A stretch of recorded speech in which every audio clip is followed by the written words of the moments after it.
মুমিনরা সফল কাম, মুমিনরা সফল কাম। তারপরে আল্লাহ রাব্বুল আলামিন গুণগুলো বর্ণনা করছেন, কি কি গুণ থাকলে একজন মুমিন সফল মুমিন হবে। তো কদ আফলাহাল মুমিনুন, মুমিনরা সফল কাম, এই ছোট্ট আয়াত নিয়ে আমরা কিঞ্চিত পরিপান আলোকপাত করব ইনশাআল্লাহ। আমার কোনো কিছুর অভাব নাই, আমার ছেলে পড়ালেখা করে এখন বিদেশে থাকে, আমি সফল, আমি হাফেজ আলিম কিংবা মুফতি হতে পেরেছি, আমি সফল। আসলে সফলতা এটা না। আমরা কিন্তু এটাই মনে করি, আমি একটা দল করি, আমার কিছু ক্ষমতা আছে, আমি সফল। এটা কি সফল? এটা কিন্তু প্রকৃত সফলতা না। তো সফলতা কি? আমরা আযানের ভিতরে শুনি হাইয়া আলাল ফালাহ, এরপরে ইকামতের ভিতরে আমরা শুনি হাইয়া আলাল ফালাহ, সফলতার দিকে আসো। সফলতা কি? বিভিন্ন তাফসীরের ভিতরে আল্লাহ পাক রব্বুল আলামিন সফলতার সংজ্ঞা বলে দিয়েছেন। সুবহানাল্লাহ। আল্লাহ পাক রব্বুল আলামিন বলেন, যার সব ধরনের চাওয়া পাওয়া পূর্ণ হবে, যে যাবতীয় সমস্ত কষ্ট থেকে পরিপূর্ণভাবে মুক্ত থাকবে, যার সব ধরনের চাওয়া পূর্ণ হবে, যে সব ধরনের কষ্ট থেকে পরিপূর্ণ মুক্ত থাকবে, সে প্রকৃতপক্ষে সফল। সংজ্ঞাটা লক্ষ্য করছেন? যে যা চাইবে তাই পাবে, সব ধরনের চাওয়া পূর্ণ হবে এবং সমস্ত ধরনের বিপদ বালা মুসিবত থেকে পরিপূর্ণ মুক্ত থাকবে। আচ্ছা, এই সফলতা কি দুনিয়াতে সম্ভব? আমরা কেন? কোন নবী রাসূলও এই সফলতা দুনিয়াতে পান নাই। হুজুর এটা কিভাবে বলেন? কারণ নবীরাও কষ্টের ঊর্ধ্বে ছিলেন না, তাদেরও কষ্ট ছিল, অসুখ ছিল, ব্যাধি ছিল, নবীরাও যুদ্ধ করছেন, শত্রুর সম্মুখীন হয়েছেন। এমনকি আমাদের নবী মুহাম্মদুর রাসূলুল্লাহ সাল্লাল্লাহু আলাইহি ওয়াসাল্লাম বলেন, সাল্লাল্লাহু আলাইহি ওয়াসাল্লাম, আমাদের নবী যখন যা চেয়েছেন তখন তা পান নাই। কিভাবে? আল্লাহর নবী সাল্লাল্লাহু আলাইহি ওয়াসাল্লামের একটা চাওয়া পাওয়া ছিল, তার চাচা আবু তালেব শেষ মুহূর্তে ঈমান আনবেন। এই জন্য তিনি বারবার আবু তালেবকে দাওয়াত দিতেন। এমনকি আবু তালেব যখন অন্তিম মুহূর্তে, যখন আবু তালেব যখন মৃত্যুর শয্যায় সজ্জিত, আল্লাহর নবী সাল্লাল্লাহু আলাইহি ওয়াসাল্লাম আবু তালেবের কাছে যা বলতেছেন, চাচা যান, আপনি কালিমাটা একটু পড়ুন, কমপক্ষে লা ইলাহা ইল্লাল্লাহু মুহাম্মাদুর রাসূলুল্লাহ সাল্লাল্লাহু আলাইহি ওয়াসাল্লাম, আপনি এতটুকু পড়েন, আমি আপনার জন্য সুপারিশ করে আপনাকে জান্নাতে নিয়ে যাব। আল্লাহ পাক রব্বুল আলামিন সূরা কাসাসের ৫৬ নং আয়াতে দ্ব্যর্থহীন ভাবে আল্লাহ পাক রব্বুল আলামিন বলে দিয়েছেন, ইন্নাকা লা তাহদি মান আহবাবতা ওয়ালাকিন্নাল্লাহা ইয়াহদি মান ইয়াশা। আল্লাহ পাক রব্বুল আলামিন বলেন, নবী, আপনি চাইলে হেদায়েত দিতে পারবেন না। আপনি যাকে ভালোবাসেন, যাকে আপনি মোহাব্বত করেন, চাইলেই আপনি তাকে হেদায়েত দিতে পারবেন না। হেদায়েতের মালিক আমি আল্লাহ। এই জন্য হেদায়েত আমরা কার কাছে চাইব? হেদায়েত কে দিতে পারে? আল্লাহ রাব্বুল আলামিন আমাদের সবাইকে হেদায়েত দান করে দিক, বলেন আমিন।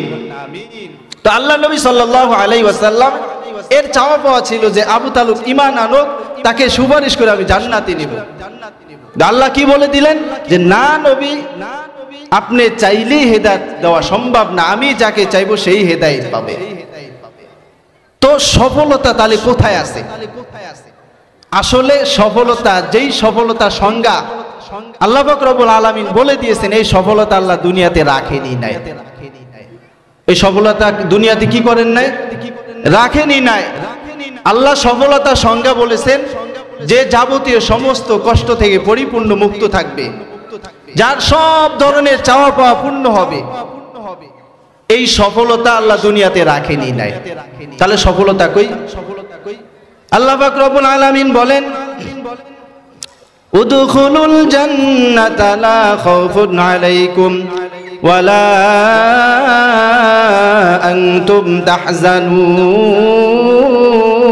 তাহজানুন। আল্লাহ পাক রব্বুল আলামিন বলেন, তোমরা জান্নাতে প্রবেশ করো, সেখানে তোমাদের কোনো কষ্ট থাকবে না, কোনো পেরেশানি থাকবে না, কোনো চিন্তা থাকবে না, কোনো কষ্ট তোমাদেরকে স্পর্শ করবে না। তার মানে বুঝলাম আসল সফলতার ঠিকানা কোথায়? জান্নাত। আসল সফলতার ঠিকানা কোথায়? জান্নাত। দুনিয়াতে আল্লাহ সফলতা রাখেনি নাই, কোথায় পাবেন আপনি সফলতা? আল্লাহ পাক রব্বুল আলামিন বলেন, কুল্লু নাফসিন যায়িকাতুল মাউত ওয়া ইন্নামা তুওয়াফাউনা উজুরাকুম ইয়াওমাল কিয়ামাহ ফামান যুহজিহা আনিন নারি ওয়া উদখিলাল জান্নাতা ফাকাদ ফাজ ওয়া মাল হায়াতুদ দুনিয়া ইল্লা মাতাউল গুরুর। আল্লাহ পাক রব্বুল আলামিন বলেন, সবাইকে মরণের স্বাদটা গ্রহণ করা লাগবে। তোমরা যখন কিয়ামতের ময়দানে আল্লাহ রাব্বুল আলামিনের সামনে দণ্ডায়মান হবা, যখন সবাইকে আল্লাহর সামনে হাজির করা হবে, তোমরা দুনিয়াতে যা কামাই করেছো আল্লাহ পাক রব্বুল আলামিন পরিপূর্ণ তোমাদের আমলনামা তোমাদেরকে বুঝিয়ে দিবে। আল্লাহু আকবার। আল্লাহ পাক রব্বুল আলামিন বলেন, ফামান যুহজিহা আনিন নার, যে ব্যক্তি জাহান্নাম থেকে মুক্তি পাইল, যার জন্য জান্নাতের ফয়সালা হলো, ফাকাদ ফাজ, সে হলো প্রকৃত সফল। এই দুনিয়ার জীবনকে তুমি হেলায় হেলায় না কাটায়া তুমি জান্নাত কামাই করছো, দুনিয়ার এই জিন্দেগির মাধ্যমে তুমি আল্লাহ রাব্বুল আলামিনের জাহান্নাম থেকে মুক্তি কামাই করছো, জান্নাত তুমি কামাই করছো, তাহলে তুমি প্রকৃত সফল। তার মানে আমরা এতটুকু বুঝলাম যে দুনিয়াতে সফলতা আল্লাহ রাখেন নাই। আল্লাহ বলেন, ওয়ামাল হায়াতুদ দুনিয়া ইল্লা মাতাউল গুরুর, এই যে তুমি দুনিয়াতে থাকো না, এটা খেল তামাশার বস্তু ছাড়া আর কিছুই না। বান্দা, আসল সফলতা কিন্তু জান্নাত। সূরা আনকাবুতের ভিতরে আল্লাহ রাব্বুল আলামিন বলেন, ওয়ামা হাযিহিল হায়াতুদ দুনিয়া ইল্লা লাহু ওয়া লাইব ওয়া ইন্নাদ দারাল আখিরাতা লাহিয়াল হায়াওয়ান। আল্লাহ পাক রব্বুল আলামিন বলেন, এই দুনিয়াটা খেল তামাশার বস্তু ছাড়া আর কিছুই না। আসল সফলতার ঠিকানা হলো জান্নাত, আখিরাত। এই জন্য দুনিয়াতে তুমি যতই সফলতা তালাশ করো, তুমি মনে করো আমি একজন নেতা, আমি কি, আমি একজন নেতা, আমার তো অনেক ক্ষমতা, আমি সফল। না না না, সফলতা কিন্তু এটা না। আমাদের একজন আল্লাহর ওলি আব্দুল কাদের জিলানী রহমাতুল্লাহি আলাইহি একজন প্রশ্ন করছে, হুজুর আপনি ভালো, উত্তম, আপনি সফল না ওই কুকুরটা সফল? আপনারা আমার যদি এই প্রশ্ন করা হয় তাহলে মাথা কিন্তু গরম হয়ে যাবে। আমি হাফেজ, আলেম, মুফতি, তুমি বলতেছো আমি সফল না কুকুর সফল? কুকুরের সাথে কোনো মানুষের তুলনা হয়? বলেন, চলে? চলে না। কিন্তু আল্লাহর ওলি মাথা ঠান্ডা রেখে চমৎকার উত্তর দিয়েছেন। বলেন, বাবা, যদি আমি আল্লাহ রাব্বুল আলামিনের দরবারে আমার জন্য ক্ষমার ফয়সালা হয়, যদি আমি জান্নাতে যেতে পারি, কুকুর কেন, দুনিয়ার সব কিছু থেকে আমি উত্তম। সুবহানাল্লাহ। আর যদি আমার জান্নাতে যাওয়ার ফয়সালা না হয়, যদি আমার জন্য আল্লাহর জাহান্নাম ওয়াজিব হয়ে যায়, আমি যদি আমার আমলনামার মাধ্যমে যদি আমি জাহান্নাম যাই, তাহলে কুকুর থেকেও আমি নিকৃষ্ট। ঠিক না? কারণ কিয়ামতের ময়দানে প্রাণীগুলো হিসাব হওয়ার পরে মাটি হয়ে যাবে। তখন অনেক আল্লাহর বান্দারা, ঈমান যাদের নাই, আফসোস করে বলবে, হায় আফসোস, ইয়া লাইতানি কুনতু তুরাবা, হায় আফসোস, যদি মাটি হয়ে যাইতাম তাহলে কতই না ভালো হতো। এজন্য সফলতা আপনি দুনিয়াতে যতই তালাশ করেন, আল্লাহ রাব্বুল আলামিন দুনিয়াতে সফলতা রাখেনি না, কিভাবে আপনি পাবেন? আল্লাহ পাক রব্বুল আলামিন সূরা মুমিনুনের প্রথমে বলে দিয়েছেন, ক্বাদ আফলাহাল মুমিনুন, মুমিনরা সফল কাম। তো সফলতার সঙ্গে আমরা বুঝলাম, এখন বুঝলাম মুমিন কারা। যাদের ঈমান আছে, ঈমান থাকার পরে যারা এই 7টা গুণ অর্জন করবে তারাই মুমিন। তো ঈমানের সংজ্ঞাটাকে আমাদের জানা দরকার। জিবরাইল আলাইহিস সালাতু ওয়াস সালাম, হাদিসে জিবরাইলের ভিতরে এসেছে, জিবরাইল আলাইহিস সালাতু ওয়াস সালাম আল্লাহর নবী সাল্লাল্লাহু আলাইহি ওয়াসাল্লামকে প্রশ্ন করছেন, ওগো আল্লাহর নবী, ইমানের সংজ্ঞাটা আমার একটু বলেন মুমিন কারা, ইমানের সংজ্ঞাটা আমাকে জানায় দেন।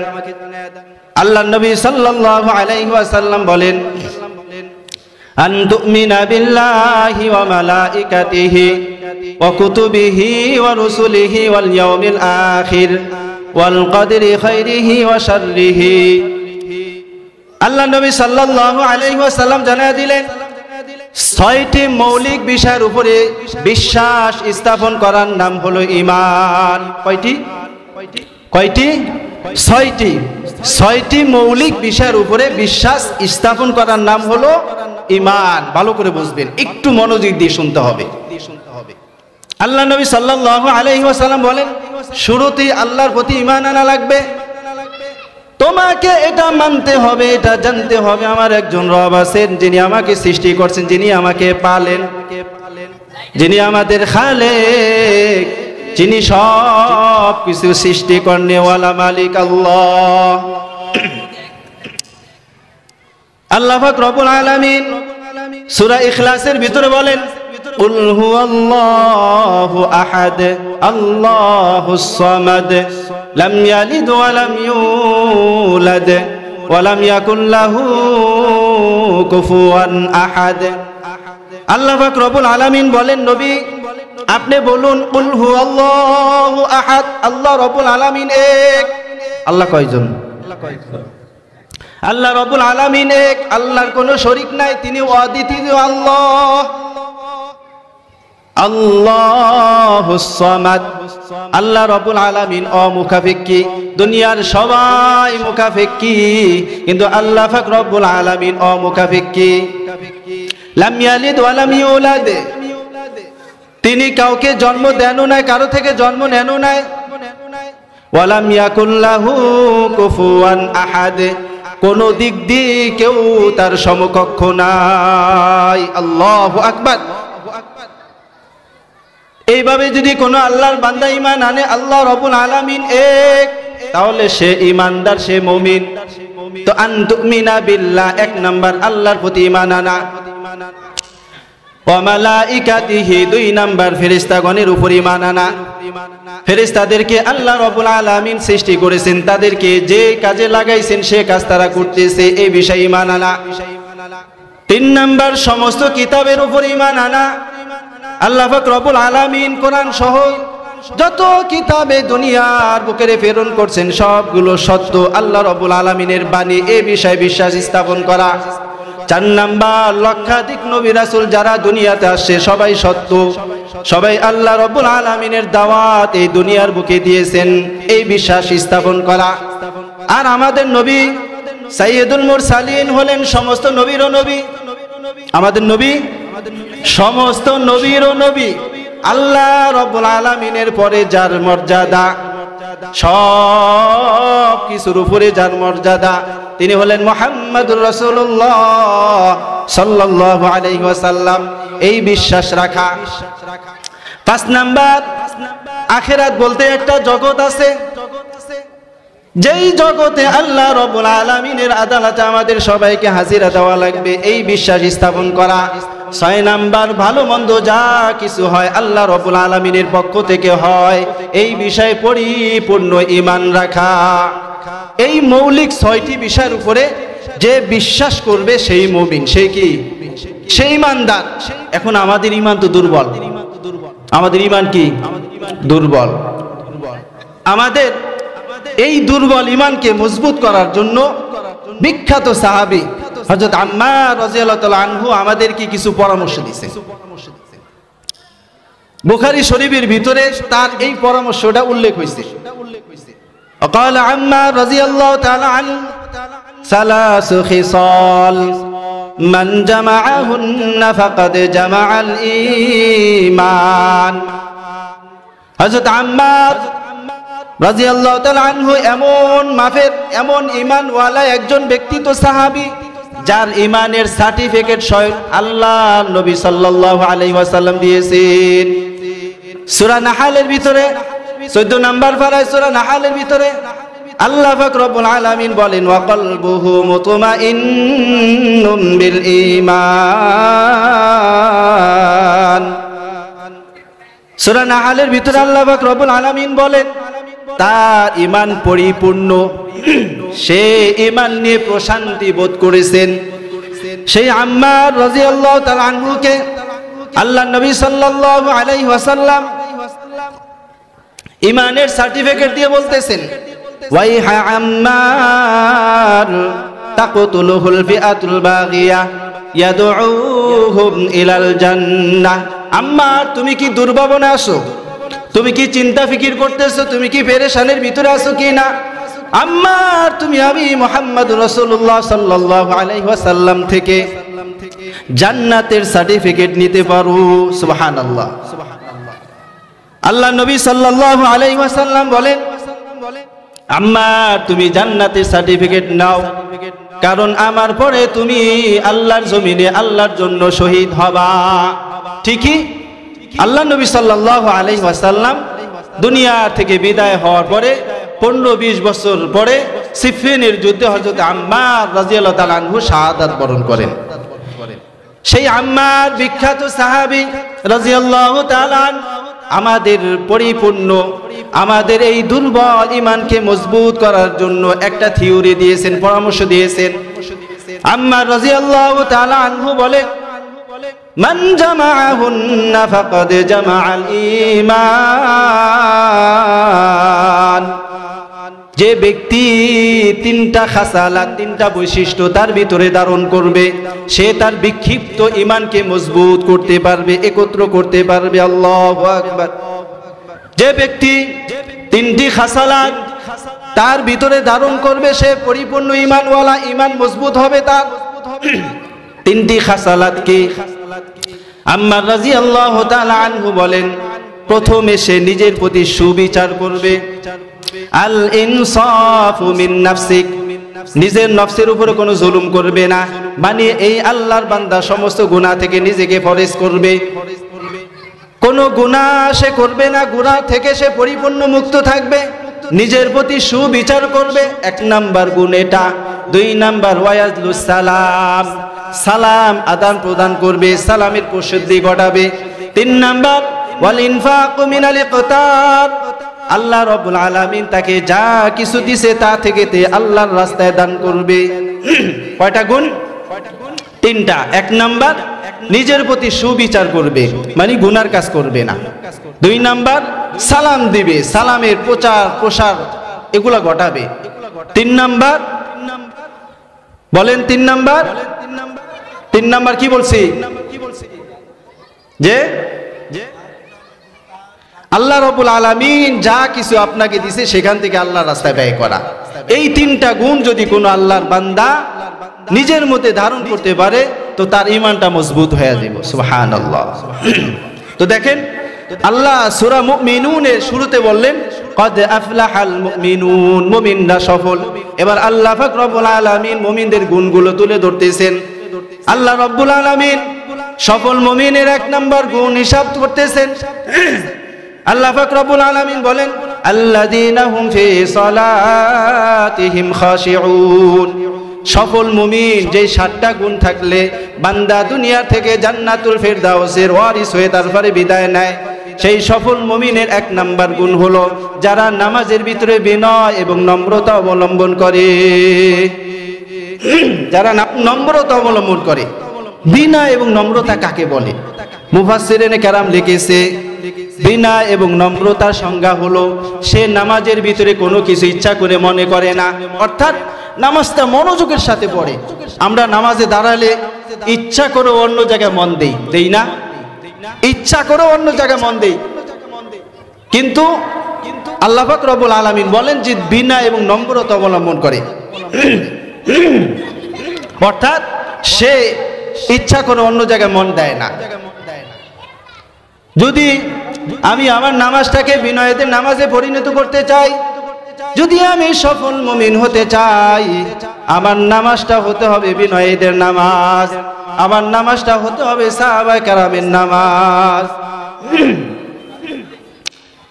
আল্লাহ নবী সাল্লাল্লাহু আলাইহি ওয়াসাল্লাম হাদিসের ভিতরে বলে দিয়েছেন, আনতা আবুদাল্লাহ কাআন্নাকা তারা, فإن لم تكن تراه فإنه يراك তুমি এমন ভাবে নামাজ পড়ো যেন তুমি আল্লাহ রাব্বুল আলামিনকে দেখছো সুবহানাল্লাহ যদি তুমি সেই স্তরে না হও যদি তুমি সেই তত্ত্বের না হও সেই লেভেলের না হও তাহলে এতটুকু মনে করো যে আমি নামাজ পড়ছি আমার আল্লাহ আমার নামাজটাকে দেখছে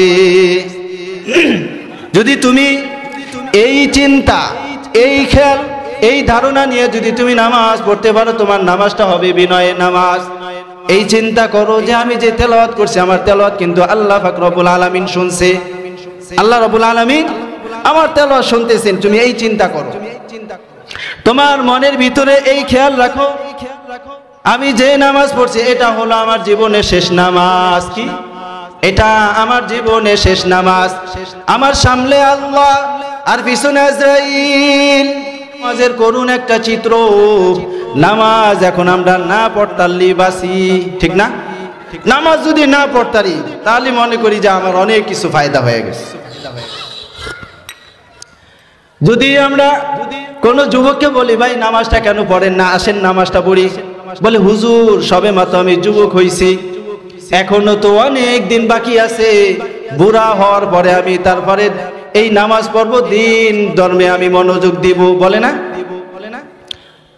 এই সমাজে এমন আল্লাহর বান্দারাও বসবাস করে যারা জুমার নামাজও পড়ে না আছে না এরা তো মুসলমান নাকি জুমার নামাজটাও পড়ে না আপনাদের সমাজে তালাশ করলে এমন আল্লাহর বান্দাও বের হবে যারা নিয়মিত জুমার নামাজ ছেড়ে দিতেছে যে নিয়মিত জুমার নামাজ ছেড়ে দেয় তার নামটা মুনাফিকের লিস্টের উপরে উঠে যায় নাউজুবিল্লাহ তো যদি যুবকদেরকে বলি ভাই দাড়িটা রাখুন বলে হুজুর এখনো তো বিয়া শাদী করলাম না কি আপনি বলেন কিসের দাড়ি রাখমু আগে বিয়া শাদী করি তারপর আমার বয়সটা বাড়ি হোক তারপর আমি দাড়ি রাখমু সমাজ কতটা নিচে চলে গেছে চিন্তা করেন এমন একটা সমাজে আমরা বসবাস করি যদি মানুষকে দিনের দাওয়াত দেয় উল্টা বোঝে ঠিক না দিনের দাওয়াত দিলে উল্টা বোঝে হকটা বোঝে না নিজে যে গুনাহ করতেছে গুনার প্রতি সে অটল থেকে তারপরে জুলুম করে আছে না আছে এই জন্য সাবধান সাবধান আমাদের পারিবারিক শিক্ষা ইসলামী শিক্ষা খুব বেশি দরকার আল্লাহ পাক রব্বুল আলামিন বলেন ইয়া আইয়ুহাল্লাযীনা আমানু কু আনফুসাকুম ওয়া আহলিকুম নারা আল্লাহ পাক রব্বুল আলামিন বলেন তুমি নিজেও জাহান্নামের আগুন থেকে বাঁচো তোমার পরিবার পরিজনকেও জাহান্নামের আগুন থেকে বাঁচাও মানে তোমার সংসারে তোমার পরিবারের ভিতরে তুমি কিন্তু একজন নেতা নেতা না আমার সংসার আমি নেতা না আমি দায়িত্বশীল না আল্লাহ নবী সাল্লাল্লাহু আলাইহি ওয়াসাল্লাম বলেন কুল্লুকুম রাঈন ওয়া কুল্লুকুম মাসউলুন আন রাইয়াতিহি সবাই তোমরা দায়িত্বশীল যার যার দায়িত্বের ব্যাপারে আল্লাহ রাব্বুল আলামিনের কাছে তোমাদের জবাবদিহিতা করা লাগবে তোমার মেয়েটা পর্দা করে কি না তোমার দায়িত্ব দায়িত্ব কার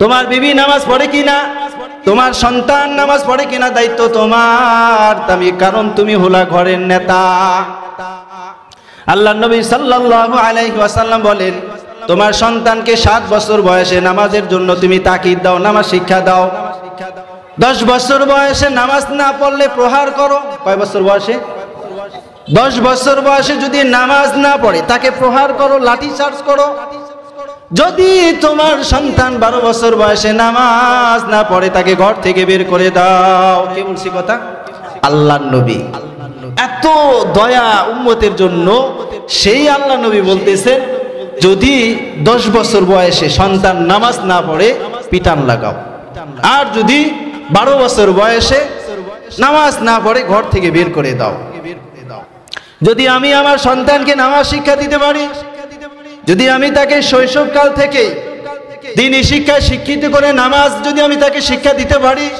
তাহলে এই আল্লাহর বান্দা নামাজের মাধ্যমে তারপর আস্তে আস্তে বড় হয়ে যাবে বালেগ হওয়ার পরও যুবক বয়সে আর নামাজ তরক করবে না সে হয়ে যাবে সাহেবে তারতিব সাহেবে তারতিব মানে কি জানেন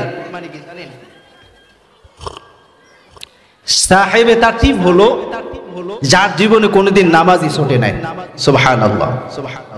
কল্পনা করতে পারবেন যে হুজুর আমরা তো 5 ওয়াক্ত নামাজই পড়তে পারি না, কত চিন্তা ফিকির করার পরে মাঝে মাঝে 2-1 ওয়াক্ত পড়ি। সমাজে কিছু কিছু আল্লাহর বান্দা এমন আছে যারা শুধু জুমার নামাজ পড়ে, তাও মানুষকে কি দেখাবে, কিভাবে মুখ দেখানো যায়। যদি আমি জুমার নামাজে না যাই, ঘরের ভিতরে মহিলারা খ্যাটখ্যাট করে, আরে 5 ওয়াক্ত নামাজ পড়ে না, কোয়াল পড়াটা শুক্রবারও মসজিদে যায় না, বলে না।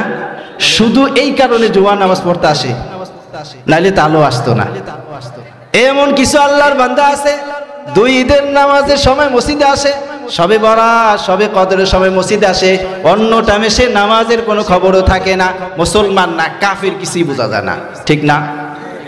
মুসলমান না এ কাফের কিছুই বোঝা যায় না। তো যার এই অবস্থা, সে সাহেবে তারতিব কিভাবে বুঝবে বলেন? সাহেবে তারতিব হলো যার জীবনে 1 ওয়াক্ত নামাজও ছোটে নাই।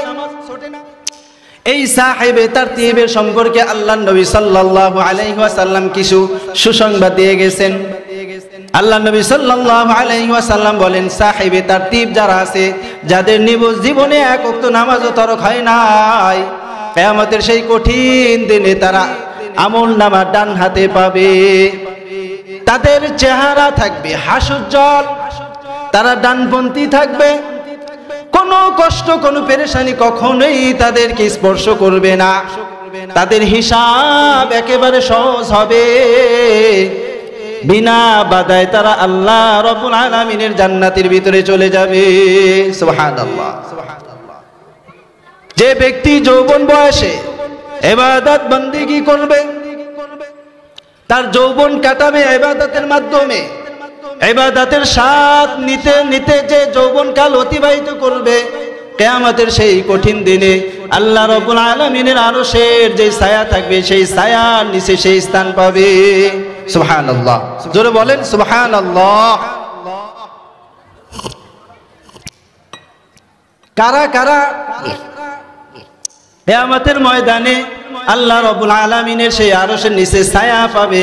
আল্লাহ নবী সাল্লাল্লাহু আলাইহি ওয়াসাল্লাম সেই মানুষদের তালিকা হাদিসের ভিতরে বর্ণনা করে দিয়েছেন। আল্লাহ নবী সাল্লাল্লাহু আলাইহি ওয়াসাল্লাম বলেন, 7 শ্রেণীর ব্যক্তি সেদিন আরশের নিচে ছায়া পাবে। আল্লাহ নবী সাল্লাল্লাহু আলাইহি ওয়াসাল্লাম বলেন, সাবআতুন ইউযিল্লুহুমুল্লাহু ফি যিল্লিহি ইয়াওমা লা যিল্লা ইল্লা যিল্লুহ। আল্লাহ নবী সাল্লাল্লাহু আলাইহি ওয়াসাল্লাম বলেন, সেই কঠিন দিন কিয়ামতের ময়দানে যখন আল্লাহ রাব্বুল আলামিনের আরশ ছায়া, আরশের ছায়া ব্যতীত কোনো ছায়া থাকবে না, সেই কঠিন দিনেও আল্লাহ রাব্বুল আলামিন 7 শ্রেণীর মানুষকে সেই আরশের নিচে ছায়া দান করে দিবেন। জোরে বলেন সুবহানাল্লাহ। 1 নাম্বার আল ইমামুল আদিল, ন্যায়পরায়ণ শাসক। 2 নাম্বার ওয়াশাবুন নাশাআ ফি ইবাদাতিল্লাহ। 3 নাম্বার ওয়ারাজুলুন কলবুহু মুআল্লাকুন ফিল মাসাজিদ। 4 নাম্বার রাজুলানি তাহাব্বা ফিল্লাহি ইজতামাআ আলাইহি ওয়া তাফাররাকা আলাইহি। 5 নাম্বার রাজুলুন দাআতু ইমরাতুন যাতু মানসাবিন ওয়া জামালিন ফাকালা ইন্নী আখাফুল্লাহ। 6 নাম্বার রাজুলুন তাসাদ্দাকা বিসাদকাতিন ফাআখফাহা হাত্তা লা তা'লামা ইয়ামিনুহু মা তুনফিকু শিমালু। 7 নাম্বার রাজুলুন যাকারাল্লাহু খালিয়ান ফাফাযাত আইনা।